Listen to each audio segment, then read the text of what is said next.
Hi there, this is Gina from hauntedflower.com and hauntedflowerreviews.com, and I'm trying something a little bit different today because we just got out of seeing a matinee of Expendables 2 and we're on our way back to Gen Con, and I still have to put on my boots and braid my hair and put my jacket on and stuff so that I can go as Katniss from Hunger Games. So I'm going to very quickly do a review and hopefully upload it if it works. So, Expendables 2. First impressions are that it was a lot more fun than the first one. The first one got kind of dark and depressing because Mickey Rourke had a tattoo parlor and he was really bummed out and he wanted to cry like a man. And in this one, it's a lot lighter. We still have Sylvester Stallone and Jason Statham leading the pack as two besties who have matching beret hats and cute little, brass knuckles, and they go classic on people and punch them in the face. Oh, and they're quip-tastic. Lots of quips in this movie. And then the rest of the crew. Jet Li has a very small role, just kind of comes in for the first crazy action sequence.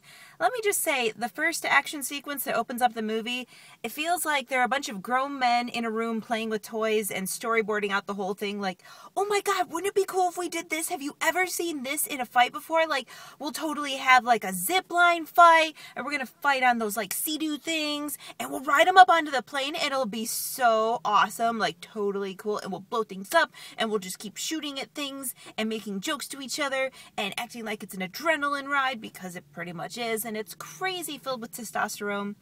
And then, of course, they come back to a plot where Bruce Willis asks Sylvester Stallone and his crew to go on a mission for him. And Dolph Lundgren ends up getting to be a smart guy in this movie. They actually make so many jokes about how in real life he is a genius. They've kind of written that into his character. And he blows his nose on Einstein's theory of relativity, which is pretty funny. And they have lots of other fun jokes about stuff, like they keep teasing Arnold about Arnold movies, and they tease Bruce Willis about Bruce Willis movies, and they just keep quipping so gosh darn much.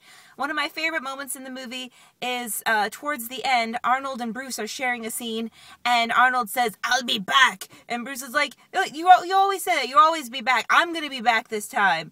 And Arnold responds with yippee-ki-yay, and just leaves it there. Just stuff like that. It's silly. They have so many funny things that they throw in. Chuck Norris's cameo is, oh my goodness, so flipping hilarious. He's so low-key, and it gets pulled off so well. He just kind of comes in like a superhero, and then fades back out. And then comes back in, fades back out. It's just the most ridiculous thing ever. Oh, and the other thing, we also have Liam Hemsworth in this, the one who plays Gale in Hunger Games. You know, one of those strapping young Hemsworth brothers. He kind of comes in as this, sweet boy from the army who likes stray dogs and has a French girlfriend who's a nurse, and oh, he's so good at sniping, and look at that young man. He's got so much hustle. He's doing those hill sprints. Oh, us old guys, look at that young man. So, of course, something bad's going to happen to him. Sorry. So they have to avenge him, and that's like their emotional core. That's the other thing about this movie. It's like so crazy manly, and yet part of being really manly means like fighting for women and children and young men that had something terrible happen to them, and having super serious moments, having a bro code. That's about, what being a man is. Men get really emo too, and that happens in this movie. And it's just so many explosions, so many things, so many guns being fired, eventually hand-to-hand combat. Jean-Claude Van Damme is the villain. Great hand-to-hand fight combat scene between him and Sylvester Stallone towards the end of the movie. Just good stuff all around as far as action goes. It will be very entertaining and ridiculous. You will not believe some of the stuff that you hear and see in this movie. I am not saying it's great. I'm saying it is fun. And that's all you can do with this sort of movie. Oh god, and they do Indiana Jones quips. I love that. Some good stuff. They see a plane and they're like, that belongs in a museum. And Arnold says, don't we all? Yeah. It's fun because it's a love letter to action movies. They all clearly love the genre. They put so much heart into this. You can tell they're just loving what they're doing. And it's just really sweet because of that. And it makes me a little sad to see action stars starting to get old. I mean, Sylvester Stallone and Arnold both have really saggy faces now. And they're still out there, like, kicking butt. Their bodies are, like, ripped and they're all jacked, but their faces are starting to show the age a little bit.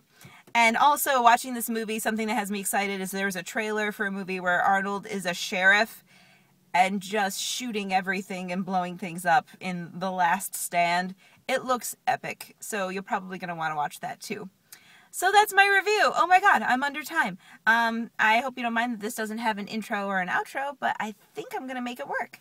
Thanks for watching. I hope you'll join me next time for another review. Bye!